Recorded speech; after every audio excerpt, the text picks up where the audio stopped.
Hello, everyone. Today on the final bar, I'm talking with Jesse Felder from the Felder Report. We'll see some of the charts that are telling the story from his perspective. Overall, nice recovery day, nice bounce off of support for a number of stocks, but particularly the major averages, with the S&P up 1.7%. We'll call it. The Nasdaq up over 2%. A lot of these names at key support levels, including the S&P. We talked a lot yesterday about that key area of support and a rally today. Ladies and gentlemen, this is the final bar.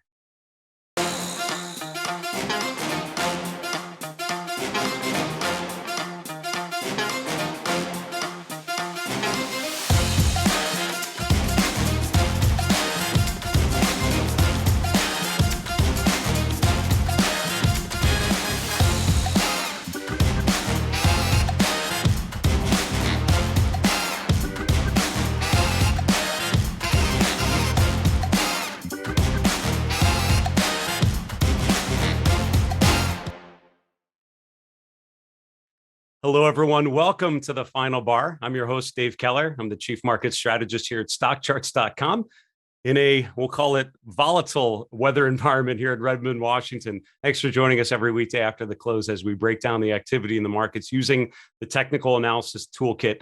It's been a fascinating stretch here, watching the volatility play out. Choppy sideways days like yesterday, followed by big rallies. With stocks renewing their push to the upside. Consumer discretionary up almost 3% today. At the end of the day, the markets are the relationship. It's all about the relationship between the short-term fluctuations, those daily upswings and downswings. In any trend, you will have up days and down days, but it's how those days materialize into a longer-term trend, right?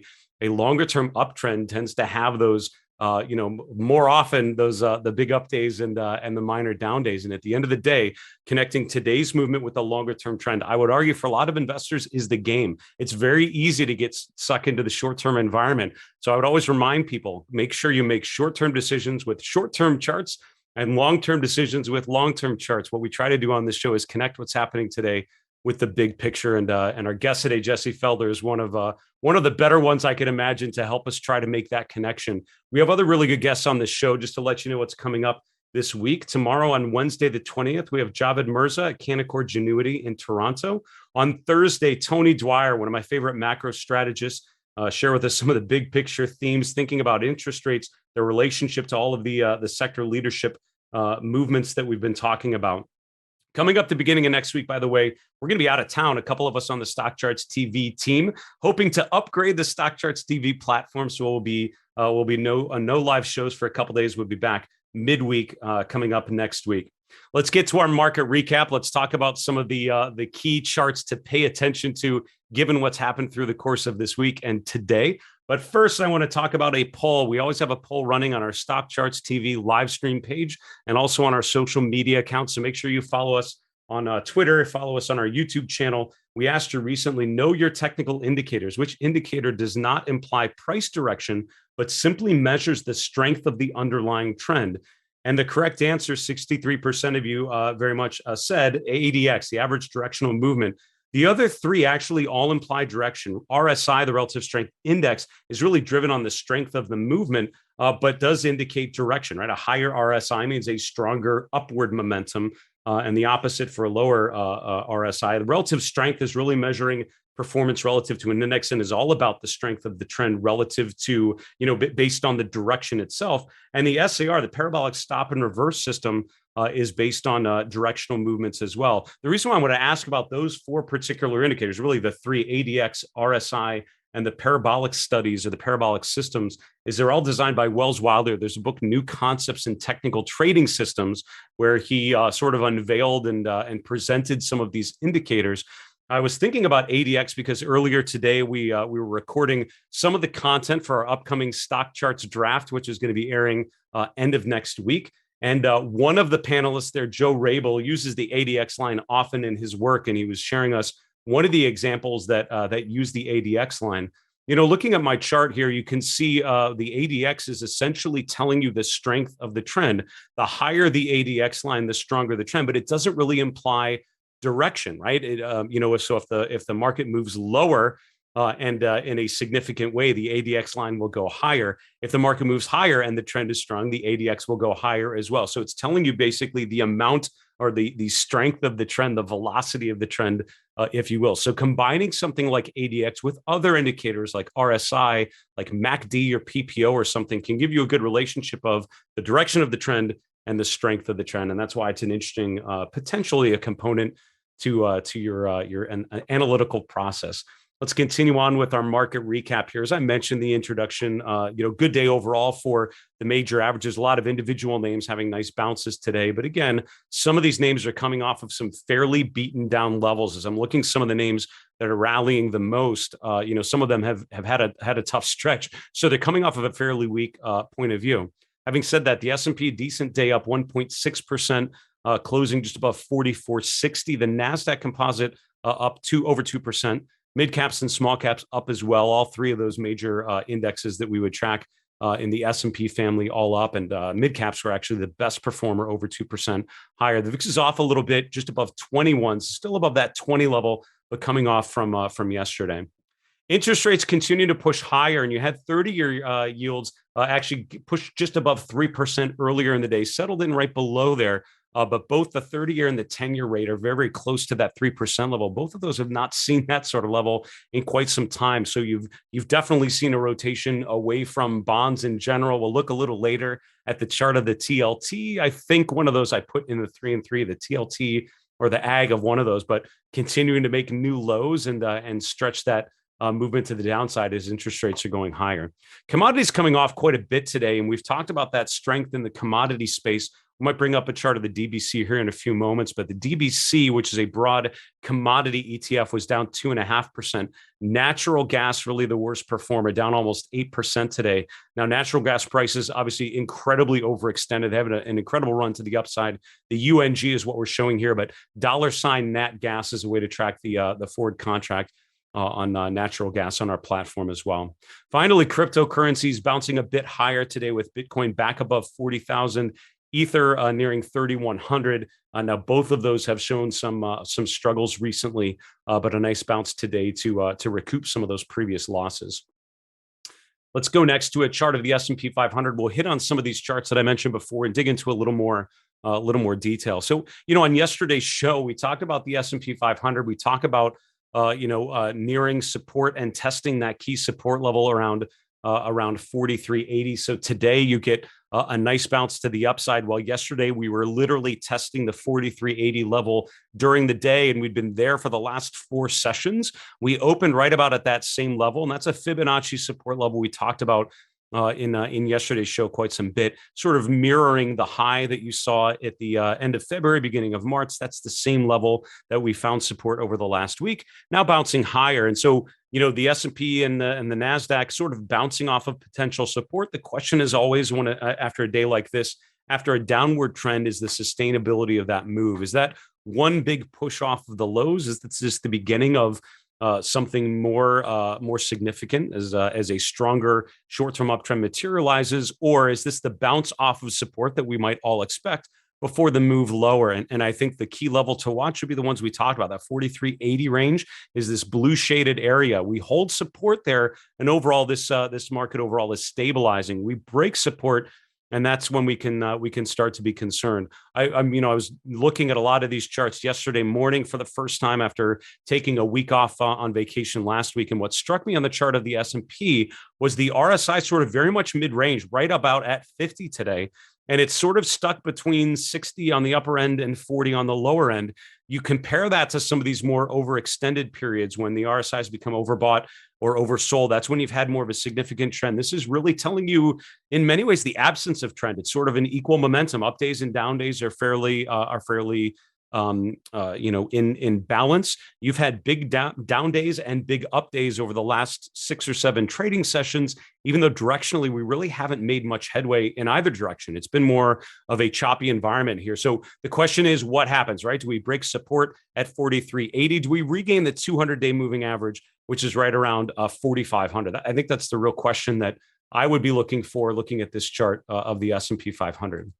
Let's continue on, look at a couple other macro charts. I did want to look at cryptocurrencies only because they've had a nice bounce here in the last day or two. What's interesting about these is that, again, they're sort of mid-range to where they've been over the last 3 months. So Bitcoin is really at the same level it was the first or second week in January. So we've had a lot of chop, a lot of volatility. At the end of the day, we're unchanged from where we were about 3 months ago. So it tells you sort of that absence of directional trend, right? It's more of a choppy sideways, more of a range-bound environment. What's interesting about the chart of Bitcoin is it's attempting to hold support around 40,000. And a lot of times with cryptocurrencies in general, but also with other asset classes, we've talked about big round numbers, and which seems like kind of a funny way to think about price action. However, you will note if you look at the chart of Bitcoin, if you look at Ethereum, a lot of stocks as well, when they test $100, $1,000, $200, big round numbers, psychologically, I would argue that's where investors tend to revisit their thesis and think whether something deserves to be at a higher or lower level. So it's not unreasonable that prices would actually bounce off of big round numbers. We're seeing that right now with Bitcoin around 40,000. You're seeing that also with Ethereum, which is the 30,000 level is right there, right around the 50-day moving average. So I think, again, the bull case for either of those would involve them holding those recent levels of support. If they're unable to hold those, the downtrends potentially resume. Just to finish off, and then we need to take a quick break. I just want to point out the charts of interest rates we're going to get to in a moment. But when you look at the TLT, the AG, these are the bond ETFs that we tend to track. Now, what's interesting about that TLT, I was told early in my career, never confuse the bottom of the page with support, because what would happen is you'd look at the last couple of years, you'd see the price getting back to the lower end of the page, and you think, all right, well, that's obviously where things bottom out. Just because something's gone to the lower end of a range doesn't mean it can't go much, much lower. And I think as a technical analyst, the TLT, the AG ETFs are providing a great reminder of the importance of don't assume that just because something has gone down a lot, that it can't continue to push to the downside. We're seeing that with bond prices here. Let's take a quick break. We'll be back with today's guest, Jesse Felder. We'll see you in a minute.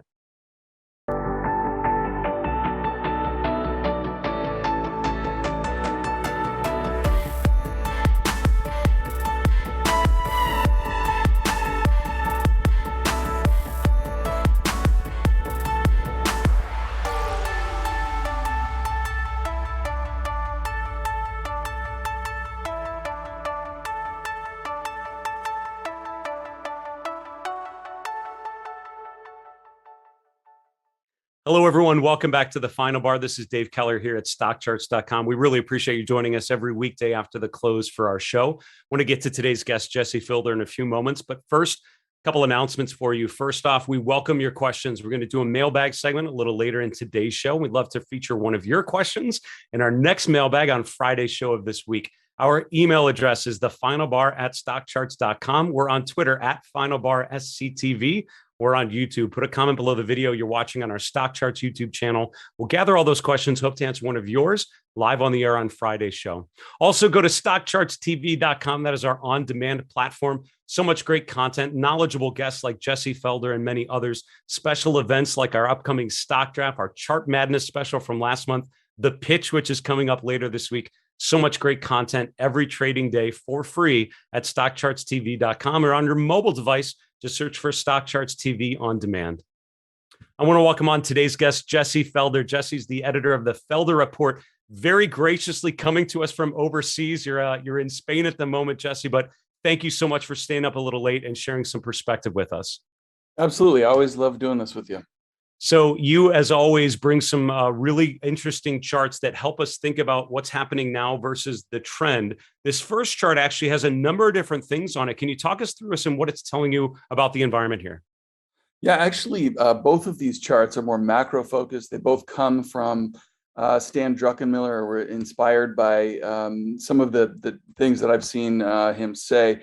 One quote, I mean, just to kind of set the tone for this chart is, a couple of years ago, he was interviewed and he said, by far the best economic predictor I've ever met is the inside of the stock market. I don't mean the stock market, I mean the inside of the stock market.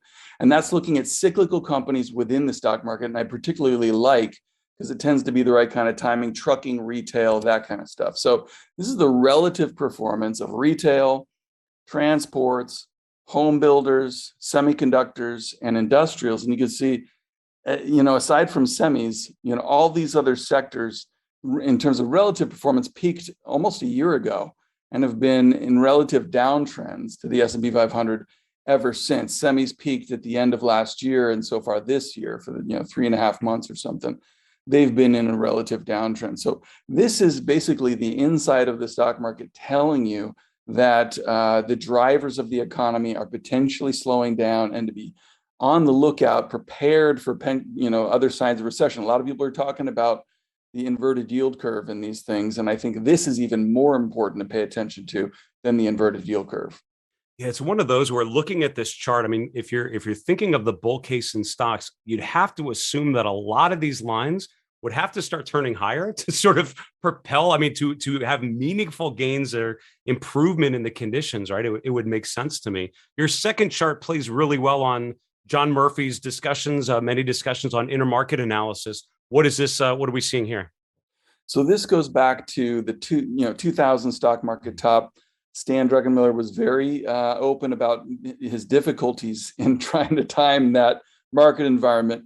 He ended up trying to short the stock market into the March 2000 peak, failed, and then went long right on the day of the top. And then, it ended up blowing out all of his trades and saying, forget it. And he took a few months off, came back in September, realized that interest rates, the dollar, and oil prices had all been rising for a good period of time. And that's a very kind of bearish trifecta for the markets. When you have interest rates, the dollar, oil prices all rising together for a period of time, the next 12 to 24 months is usually a slowdown in the economy and an earnings recession. And that's kind of what we see in this. The top is in the dark is S&P 500 earnings. And then you have interest rates, oil prices, and the dollar. And you can see every time we have a rise in these things, you usually get a recession, and at least an earnings recession, like I said, 12 to 24 months later. So, this is another kind of macro chart that says, you got to keep your eyes open and be ready for a potential recession ahead in the next several quarters. So as we're thinking about this, Mario, those are two fantastic charts. That second chart in particular was really interesting, showing that relationship, Jesse. When you're looking at this current market environment, and given the scenario that you've just been describing, what do you do as an investor? Is the goal then to be more defensive and look at things like utilities and real estate and stuff that should weather it? Or is it, sticking with things that have, or something like energy or materials, names like Mosaic that are in good trends? Where are you thinking opportunistically now, given those headwinds? Well, I think probably what Stan would say is, Stan made most of his money, I think, trading bonds. And he'd probably be looking for an opportunity to get long the bond market, because obviously bonds have gotten absolutely hammered. And if we are heading into recession, we might find a bottom in bonds, a top in interest rates at some time, maybe over the next several months. Yeah. I think also what's interesting to look at is there's a very highly correlated price analog to the 2001 stock market. So if you look at the S&P 500 in 2001, early 2001, it almost overlaps perfectly in terms of the time frame too. You'd see there was a sell-off in the market, a good rally, and that rally failed. And that was, I think a key thing to keep an eye on. So I think, I think from that standpoint, if you do think we're headed towards recession, you'd be looking for a potential failure of any stock market rallies and the potential opportunity, I think, to buy bonds. We only have about a minute left, Jesse, but I'd love to ask you this. We're sort of in the meat of earnings. We got a lot of earnings this week, and you and I are both, I think, more technically oriented, which is totally fair to say. So as a technically oriented investor, how do you think about earnings season? Do you favor more of the step away and see how things play out? Or is there a way that you think we could use this sort of week to our advantage, looking at how companies are reporting? I think it's, for me, most of my investments are longer term in nature. I probably have a 3 to 5 year time frame on individual stocks, and I'll be more active trading on the short side, usually futures, to try and hedge against that, or just take those hedges off.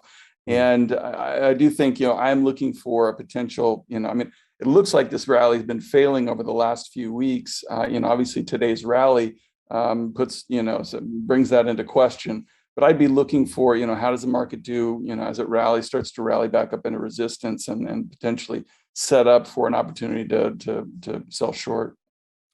Jesse, it's awesome to see you. Really appreciate you sharing some takes with us. Stay safe, travel safely, and we'll see you back here again soon. Thanks, Dave. Appreciate it. That's Jesse Felder. Jesse's the editor of the Felder Report. I love those two charts that he showed us. That both of them. And the first one was looking at what we call the insides of the market. I love that. It's looking at some of those leadership themes. It reminds me of some of my conversations with people like Miss Schneider from Market Gauge and others who talk about some of those key sort of bellwether areas like semiconductors, like industrials, like home builders to sort of extend what you're seeing there and have some broader conclusions about the overall health of the market. And I think as Jesse was saying, on a day like today, given the week with heavy earnings, I'm very keen to see what sort of rally is able to materialize. I think we could learn a lot this week about the potential health of stocks going forward. Great take there and some fantastic charts from Jesse Felder. Let's continue on with our next segment, the Final Bar Mailbag. As a reminder, we are here to answer your questions. Our email is thefinalbar@stockcharts.com. And let's get to question number one.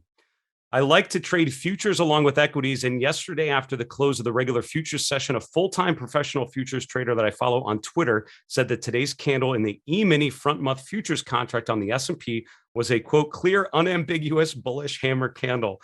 I haven't looked at this yet, by the way, but I have a guess of how I bet I will be somewhat ambiguous, but we'll see in a second. I'd like to get you to comment on it if you would. I don't see it as a hammer at all, nor do I see it as bullish. I think it may be a doji at best. Would you please help clear up my confusion? So I brought this up and wanted to take a look at it. So you can bring up futures on our platform, certain ones, and we're looking to expand our futures data over the course of this year. So look for some announcements from it along those lines here as 2022 progresses. But the upper carat ESM22 is the June 2022 E-mini contract from the CBOE, and this is the candle you're talking about. So is this a clear, unambiguous bullish hammer candle? So I'd have to say, of course, absolutely not. I'm not sure who you're referring to, and I don't want to comment on their take in particular, but I will tell you that a hammer candle, by definition, is where the open and the close are at the upper end of the range, and then there's a long lower shadow. So a hammer candle happens in a downtrend, which we're seeing here. The open and the close should be at the upper end of the day's range, very little to no upper shadow or upper stem, and a long lower shadow. This really doesn't look like that. To me, the open and close are more mid-range. Now, I will tell you this. When you're looking at futures, it depends on what session you're looking at. Now, the E-minis are in electronic trading, and really, you don't really look at a pit versus electronic session anymore on those. However, I mean, I'm not sure what chart they might be looking at. But yeah, I think you're closer off in saying it's more of a doji candle, which is when the open and close are near each other, and then you have the high and the low sort of around there. And it tells you that, we opened at a certain point, we traded around there, but the close ended up right at the same point. That is actually a short-term reversal pattern. It tells you that after a downtrend, there's been a little period of indecision, and it's a bounce higher. So whether you call that a hammer, which I don't think is a proper label, or a doji, which I would think is probably more accurate from a technical perspective, either one of those are actually bullish reversal candles. So today's bounce in the S&P certainly makes sense, assuming that's a doji candle. I would agree with your assessment that you suggested. Next question. I've occasionally heard traders mention gap fills on charts. I understand what they look like, but I don't understand why traders care whether a gap gets filled or not. I've seen some gaps never get filled. Could you please discuss the psychological thinking behind gap fills? Yeah, absolutely. So when you're looking at any equity chart, you'll often see gaps on the chart here. And of course, I should have done some homework beforehand to come up with a really good example of a gap fill. Maybe this one back here would be an interesting one. So let's change. Let's see. I'm going to set the start and end date, and I'm going to make the end date a little bit earlier. We're going to go back to, we'll call it like December 2021. Here we go. All right. So now we're looking at this little stretch, and you can see, looking for some different gaps here, like this sort of gap in particular might be one we look at. But anytime you have a gap, when you're talking about gap fills, it's basically from overnight, from yesterday's close to today's open, there is a change of character, right? There is some change in valuations. And on equities, you'll often find it around an earnings release. I was thinking like Meta Platform, probably a really obvious one to talk about. Something happened here, right? In this case, it was earnings or news flow or whatever, but something happened to cause a big change in valuation where a stock is worth 300 something one day, and then the next morning it's being valued down around $245 a share. So that gap tells you that there's a change in perspective, a change in valuation. What happens next can be really important. And what a lot of people will do is wait to see if a gap is filled, meaning do we come back and fill that range of the gap? And a lot of times what will happen is you will have a gap that occurs. You'll pull back and go into the range of that gap. And that often ends up being a good buy point. It ends up being a good opportunity to get back in and ride the price higher. If it fails to hold the lower end of the gap, or in this case, fails to hold the upper end of the gap, that tells you that the conviction that gap actually was illustrating is not really a good example. You can see that here maybe best on the chart of Meta Platforms in July of 2020, where you had the gap higher, you had a series of moves higher. You can see how the price found support here in that gap range, which often happens. So what I often do a lot of times when there is a gap on the chart is I'll put horizontal lines right around the gap level. So if this is the gap we're talking about, I'll put those lines on here because a lot of times that range will end up being sort of a support and resistant range. You can see on the chart of Meta how that's actually come back into play a number of times since that gap back there in mid-late 2020. So that's sort of the example that I would share with you. On our chart school pages, by the way, we have a lot more details about gaps and some of the trading strategies related to those, and I would encourage you to check that out. Finally, this is our last question we have to wrap. ACP, besides its unique indicators, has some interesting and unique features like the possibility of assigning indicators to moving averages instead of price itself. This feature can filter out choppy behavior of candlesticks. When will these features be added to SharpCharts to eliminate the back and forth between ACP and SharpCharts? By when, I mean specific or within how many months? I love that question. I can't tell you, having worked with developers through most of my career, I've loved to get specific answers on when things may be ready. So I'll tell you, that is always a fluid moving target of sorts, depending on how you can get resources lined up. But you've hit on a great point. I actually go back and forth between ACP and SharpCharts. There are certain things that ACP is really good for. And some of our fellow commentators like Joe Rabel, Miss Schneider, who I mentioned earlier in the show, use ACP really, really well. The guys at Go No Go Charts as well, if you check out their shows. I tend to use SharpCharts more often on this show, but I think both of them have their benefits.